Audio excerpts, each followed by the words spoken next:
from the 70th District. He is running against Ann Wagner, and he joins us now here in studio. Good morning, Bill Otto. Good morning. How are you? Good morning. 1 week to go. And is it true that you have not been mentioned in these WikiLeaks emails? Yes. Yes, it is true. You have not been mentioned in these WikiLeaks. You know what? I have 7 days to go. It has been a long campaign here. Yes. We're focused on these last few days, trying to make sure we continue to get our message out. Voters in the 2nd District have a real clear option this election. Ann Wagner or you? That's the choice. Before we go any further, are you supporting Hillary Clinton as your party's nominee for president? I absolutely. I've always supported her. It's that's just the way it is. But like I said, we don't spend a lot of time on that. It's not a good conversation at the doors. There's a lot of folks that are challenged on this particular race, but we're just keeping focus on our own. What are you hearing from the people in the 70th District? Oh, I think more than anything, people understand that their congressional representative hasn't been around for a long time. She's voted against women when she cast a vote against the Violence Against Women's Act. Wait, she voted against it? I thought that was one of her signature. No. She voted against the Violence Against Women's Act. She voted against a budget that would have raised our veterans' care. Well, now hold on a second. Is it one of these where it was a procedural vote and she voted against it, but really in the end she voted for it? No, she voted against the Violence Against Women Act straight up. There's not a lot of nuances in there or anything. It's just the way the vote went. I thought she was big into that stuff. Well, I think you're thinking about some other directions, some legislation she's sponsored in the past. But Right. As far as protecting women's rights and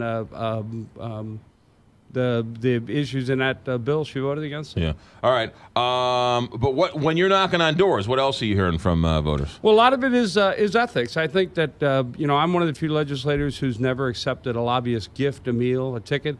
I just never did it. When I got elected in 2012, started in 2013 in the House, I realized that there are lobbyists everywhere to pay for anything I ever wanted. I can't expect people to trust me if they know I'm being wined and dined by those that don't have their best interests in mind. Right. So you haven't taken any lobbyist money. If you become congressman, you're not going to take any lobbyist money? No, absolutely not. No, there's just no reason to. I'm 60 years old. I'm not looking for a big career out of this thing. I think that I've learned how to legislate at the state level.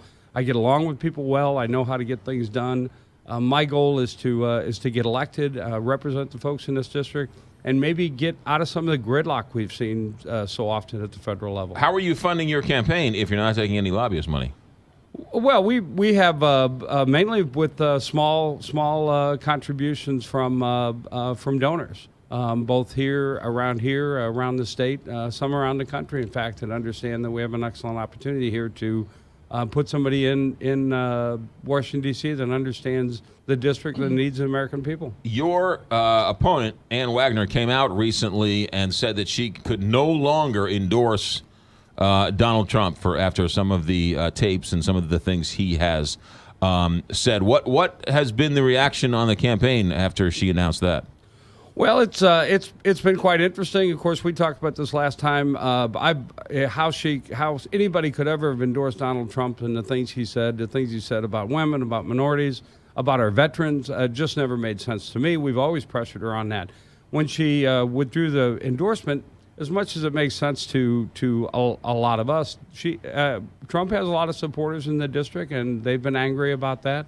Whether or not that they'll move their vote to me is another thing, but. Ann Wagner has been a Republican politico for a long time, raising money, doing a lot of stuff for them. For her to walk away from her party kind of shows that she's more interested in what she wants than even her own Republican Party. Bill Otto, you in your previous life were an air traffic controller, right? Yes, I was for 31 years. In fact, 20 years at Lambert, and I always add this: remember when it had airplanes. When Lambert had airplanes. Yes, absolutely. What do they have now? Yeah, what are they? Well, listen, when I got here in 1986, shortly after that, it was the 6th busiest airport in the country. Right. Great operation, tons of airplanes. We were averaging over 100 airplanes an hour, departures and landings, and they're about 25% of that now. So it's one of those things that it's unfortunate. but the way the economics went and the lack of that we'd never move forward with the China hub or anything stopped it from getting anywhere. Well, your criticism of Ann Wagner saying that she's been in politics too long. She's, she was a state chairman. She was an ambassador. She was very tied to the Bush administration in Republican politics for her whole adult life, if you will. And the criticism is that, we need to send some new blood to Washington. My question to you is, I don't know anything about being an air traffic controller. Should I become an air traffic controller? I don't have any experience as an air traffic controller. Why should we send somebody who has no experience to Washington? Shouldn't we send people who have experience to do those jobs? There's a difference between a technical job like air traffic control, where it takes years to learn, and a certain skill, a certain mindset. I've been around the district. I've been around city commission, city council. I've served enough to send somebody with no experience whatsoever. This isn't rocket science. The country, our Constitution was made so that we are a citizens' government. I don't know that it's always. But that was over 200 years ago. I mean, today you've got there's a lot of things over 200 years ago. But you've got difficult issues today. You've got all sorts of, it's a different world today. Can you imagine that our issues are that much more difficult than they were in the mid 1800s or those sorts of things? There's a lot of difficulties. There's a lot of ways to make it easier too. We communicate easier. We get across to each other easier. I think it's better to have somebody plugged into the district that understands, that's willing to listen to the people, to gather opinions, to put those sorts of things together. Time you reach these sorts of levels, there's all kinds of resources and ways to help you make decisions, to reach out to people, and to bring their best interest to light. Bill Otto, many people say, and in terms of full disclosure, I'm in your district out in We're going to talk Cottleville. about your vote today. Yes, I'm on the outer edge of your district, and we consider you directly in the center, but we're okay. All right, fair enough. But Bill Otto, there are many people who say when you started this, it was a fool's errand to go after Ann Wagner. It is a very safe congressional seat, and as much as everybody wants to throw the bums out more than ever, we have very few competitive congressional races because of gerrymandering. So I ask you, Bill Otto, if somebody votes for you, why are they not throwing away their vote? Or why isn't this a fool's errand for you? When we started this a year and a half ago, and we've been here before, this is not the district it's not the old Todd Aiken district where it went on to Lincoln County and West St. Charles County. This is an area that is centered around South St. Louis County, North Jefferson County, Kirkwood, Chesterfield, Baldwin, areas that we've been very successful in, that understand, that are willing to look at somebody that is more interested in serving. And the whole public service thing is about being there for the people. We've been very successful with that. This is not the district. There's 10 state representatives and 2 senators, Democrats in this district, within this district. Jill Shoup ran in 2014 and won a very progressive campaign.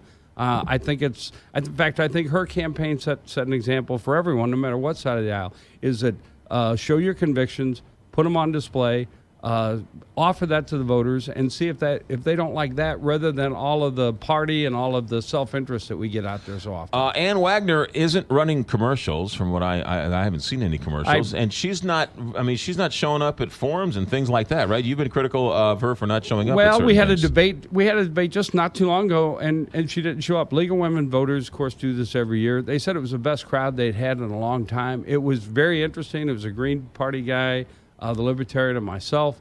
And she refused to show up. She's never shown up. I think one time in a Fenton Chamber of Commerce, she showed up for. These are the times you get up and say 3 minutes of something, right, and all. That's the only time her and I've ever spoken in the same room. Just recently, there was a Women in Politics forum down at the Cortex at that Venture Cafe that they do on Thursday. She heard that there might be protesters outside, and she canceled.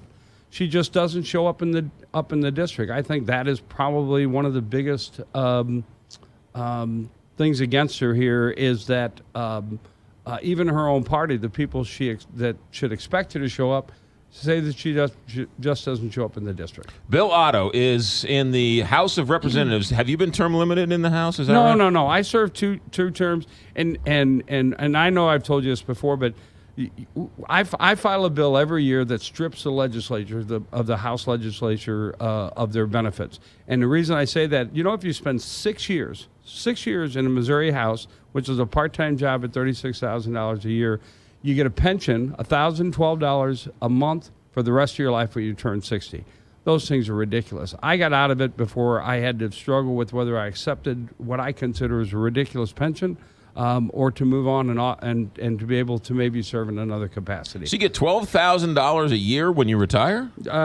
When you're 60, and if you put 6 years in, it goes up substantially after 8 years. So Right. yeah, and this is we get the Cadillac healthcare. We get a life insurance policy.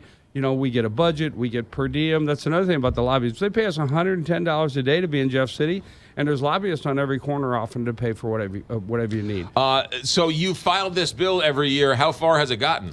It's gotten enough to make everybody mad, which is, they say the best bill, you can't file a bill and make everybody happy, so you file one that makes everybody mad. So, no, I'm not going to get a hearing. I would have never gotten a hearing. Don't really expect it. But I think it's a good example of demonstrating to folks that the legislature often takes care of themselves before they do anyone else. Yeah, but we keep voting people in who say that they're going to take care of us. We have a lot of options this year. We have options this year to maybe stop a little bit of that somewhere. I certainly understand. Bill Otto wants to make America great again. He is this country's already great. We just want to keep it the way it is. Bill Otto, Democratic candidate for the U.S. Congress, going up against Ann Wagner in the 2nd District, and we should say that you were very instrumental in bringing to light the Bridgeton landfill and all the troubles going on over there. Bill Otto, good luck. Thanks for checking in. Always a pleasure. Thank you so much. Thanks. You got it. 7th. Now watch. He's going to win, and we'll try and get him on the show, and he will not return our phone call. What's your name? Yeah, exactly. That's exactly right.